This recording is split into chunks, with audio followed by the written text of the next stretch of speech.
The global news article that I will be presenting discusses the decision by the British Columbia's Court of Appeals in regards to the Trans Mountain Pipeline. The Trans Mountain Pipeline, which was created in the 1950s, transports oil from the oil sands in Edmonton, Alberta, to refineries and export stations in British Columbia and the U.S. However, the major controversy surrounding the pipeline began in 2016 when the federal government approved a plan to expand the pipeline. The federal government bought the existing pipeline and unfinished expansion work for $4.5 billion last year, promising to get it past the political opposition that scared off the company of Kinder Morgan. Recently, the City of Vancouver and the Squamish Nation won the challenge against the Environmental Assessment Certificate for the expansion of the Trans Mountain Pipeline. The British Columbia Court of Appeals has ruled that the British Columbian government must reconsider its Environmental Assessment Certificate for the expansion of the Trans Mountain Pipeline. The challenge was initially made by the City of Vancouver and the Squamish Nation, since the approval of the certificate was based on a report by the National Energy Board, which was later found to be invalid by the Federal Court of Appeals. Many Indigenous groups oppose the pipeline, as it will run through disputed Indigenous territories and have various negative impacts on the environment. Furthermore, many Indigenous communities feel as though they were not appropriately consulted by the Canadian government in regards to the expansion of the pipeline. However, the claims by the Squamish Nation that they were not appropriately consulted for the expansion of the pipeline were dismissed. This case represents a clear example of how the Canadian legal system interacts with the Aboriginal peoples of Canada, especially in regards to resource extraction.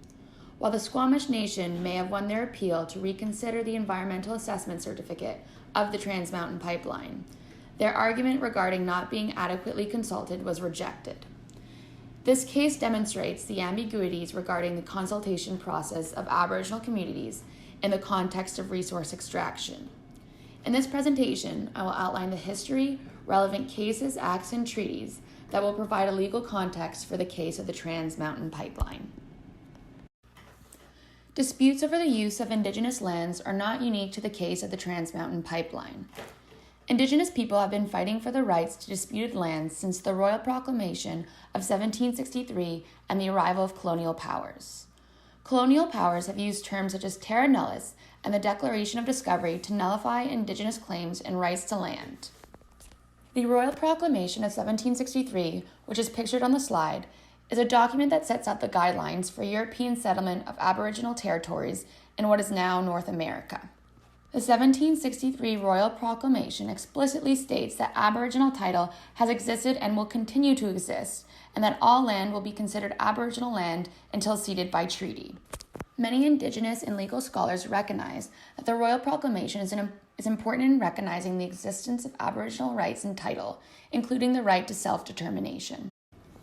The picture on the right of the slide comes from the 1990 Oka Crisis. The Oka Crisis is an important Indigenous land claim example.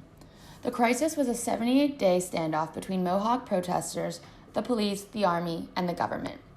This crisis was largely sparked by the proposed expansion of a golf course and the development of condominiums on disputed land, which included a Mohawk burial ground. Eventually, the army was called in and the protest was ended. However, the golf course expansion was canceled. Furthermore, the land was purchased by the federal government. However, it has not yet been transferred to the Indigenous community. Following the Oka Crisis, federal and provincial governments have developed greater awareness of the territorial rights of First Nations and the need to consult Indigenous peoples when considering development projects. Furthermore, the Oka Crisis made Canadians more aware of Indigenous rights and land claims. It also served as an example that illustrates the potential for conflict if land claims are not resolved in a transparent and just manner. The dismissal of the claims by the Squamish Nation illustrates how Indigenous groups are treated and consulted by the Canadian government in regards to resource extraction on disputed lands. The expansion of the pipeline will negatively impact Indigenous spiritual and historic sites, as well as the environment.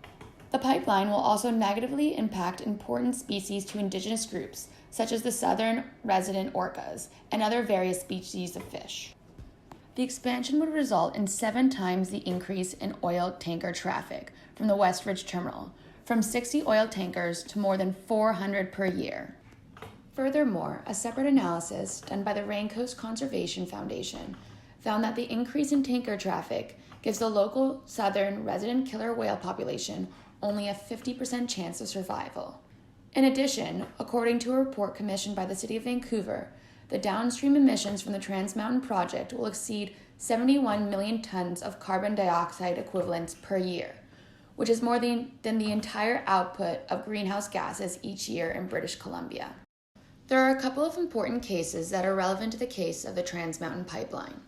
Firstly, in Haida Nation versus British Columbia, the Court of Appeals found that both the government and the corporation involved had a duty to consult with and accommodate the Haida Nation with respect to harvesting timber. This case is significant as the court recognized that governments and companies have a responsibility to consult and accommodate Aboriginal peoples in regards to resource extraction. However, in the case of the Squamish Nation and the Trans Mountain Pipeline, the judge rejected this evidence, saying their case wrongly equates the scope of the province's constitutional jurisdiction with the depth of consultation required. In other words, the court found that the Haida Nation case was not applicable to the claims of the Squamish Nation. Secondly, Calder et al. Versus Attorney General of British Columbia is important in acknowledging the existence of Aboriginal title claims over lands historically occupied by Indigenous communities. While the case was lost, the Supreme Court of Canada's ruling nevertheless recognized that for the first time, Aboriginal title has a place in Canadian law. The Calder case was important in the foundation of the Nisga'a Treaty of 2000, which was the first modern land claim in British Columbia that gave Nisga'a people self-government. Thirdly, the Chilcotin case is also relevant. In this case, the Supreme Court recognized the First Nations' Aboriginal title and authority over their traditional territory in British Columbia. This decision was important as it provided a groundwork for the process of consulting with Indigenous groups in areas of Canada that have not been ceded by historic treaties. This case also suggests that the Crown in the future must do more to fulfill the duty to consult. It must either obtain consent or meet legal requirements to justify infringing on Indigenous land claims and rights. There are also several relevant acts and treaties to the Trans Mountain case. The Constitution Act of 1982 neither confirms nor creates absolute Aboriginal rights. It does confirm existing Aboriginal treaty rights that had not been extinguished by the surrender or legislation before 1982. Aboriginal rights and treaty rights existing after the Constitution now receive significant legal protection under Section 35 of the Constitution. Existing Aboriginal land rights can no longer be extinguished without the consent of those Aboriginal peoples involved. However, government regulation of Aboriginal lands may still be possible if appropriate consultation is undertaken with the appropriate Aboriginal communities. The numbered treaties are also relevant to this case. The numbered treaties were a series of 11 treaties made between the Crown and First Nations until 1921. The treaties provided the Crown with land for development and colonial settlement. In exchange for their lands, government negotiators made various promises to First Nations, including special treaty rights and distribution of cash payments. However, these terms of these agreements are very controversial. To this day, the numbered treaties have ongoing legal and socio-economic impacts on Indigenous communities. Furthermore, the Nisga'a Treaty is also relevant to the Trans Mountain Pipeline case. It is a negotiated settlement between the Nisga'a Nation, the British Columbian government, and the Canadian government. This treaty is important as it is the first modern-day treaty in British Columbia and the 14th modern treaty in Canada to be negotiated since 1978. The treaty sets up the Nisga'a right to self-government and the right to manage land and its resources. This case brings up many important questions. For example, what is the appropriate depth of consultation regarding Aboriginal communities? To what extent does the government need to consult Aboriginal peoples in regards to resource extraction? And even if the government does consult Aboriginal peoples, what obligations do they have to accommodate their needs and grievances? These remain important unanswered questions in contemporary Aboriginal law, especially in regards to the case of the Trans Mountain Pipeline.